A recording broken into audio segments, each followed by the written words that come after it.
결혼정보업체의 횡포 뉴스에서 자주 접하셨죠? 이게 좀처럼 나아지지 않고 있습니다.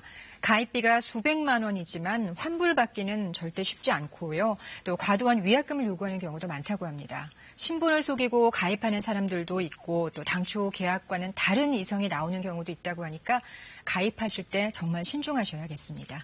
우정화 기자가 실태 취재했습니다.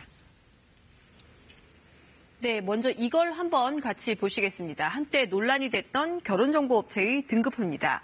사람을 이렇게 재산과 학벌에 따라서 등급을 나눈 뒤에 등급이 비슷한 사람끼리 소개를 시켜줘서 비난을 받았는데요.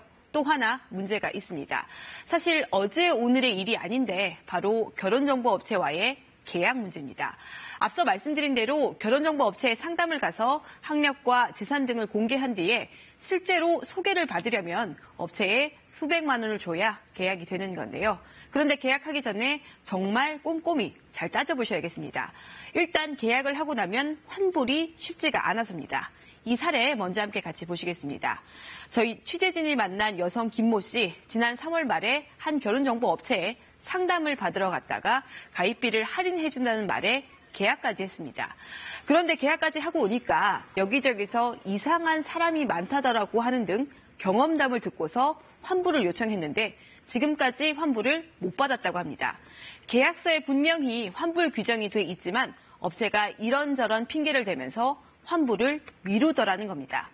또 다른 문제도 있습니다. 환불을 받더라도 쉽게 납득하기 힘든 위약금을 떼이고 받는다는 겁니다. 환불을 진행하면 계약한 지 얼마 되지도 않았고 한 명도 소개받지 않았더라도 20%는 떼고 환불받도록 무조건 약관에 돼 있는 겁니다. 가입자 이야기 들어보겠습니다. 오픈하는 계약이 있다고 생각을 해요. 근데 그 외의 금액에 대해서까지 무조건 20% 들어가는 건 사실 그건 말이 안 된다고 생각해요. 네, 이런 문제만 있을까요? 이번엔 소개시켜주는 이성에 대한 문제입니다. 이 사례도 한번 같이 보시겠습니다. 저희 취재진이 만난 여성 이모 씨는 전문직 남성을 위주로 소개시켜준다는 595만 원짜리 서비스에 가입을 했습니다. 그런데 소개받은 남성 2명이 만남 직전에 약속을 취소하거나 약속 장소에 나타나지 않았다고 했습니다. 무슨 이유 때문에 이렇게 2번이나 거절된 건지 명쾌하게 해결되지가 않아서 소비자원까지 신고했더니 업체는 이 씨가 남성을 기다리지 않고 갔다. 이런 허위 답변서를 내면서 책임을 회피했다고 합니다. 이뿐만이 아닙니다. 신뢰 문제도 제기가 되는데요. 과연 이성의 신분을 믿을 수 있느냐는 겁니다. 한때 뉴스에 나오기도 했었는데 일부 결혼정보업체에선 유부남이 가입돼서 문제가 되기도 했었습니다. 흔치 않은 경우라고 양보를 하더라도 곳곳에 허점이 있습니다. 신분을 위조한 서류를 갖고 와도 업체에선 가려낼 방법이 사실상 없는 겁니다.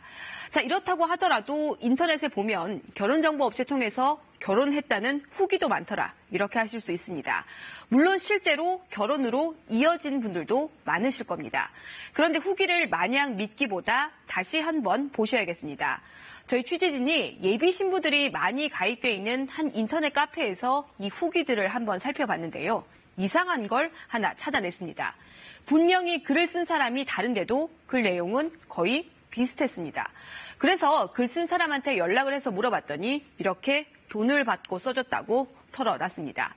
사실인 것처럼 후기를 쓰고도 대가를 받은 것을 숨겼다면 표시광고법 위반입니다. 이렇게 도를 넘는 결혼정보업체의 횡포, 좀 더 강력한 대처가 필요하다는 의견이 나오는 이유, 이런 사례들 때문입니다. KBS 뉴스 우정합니다.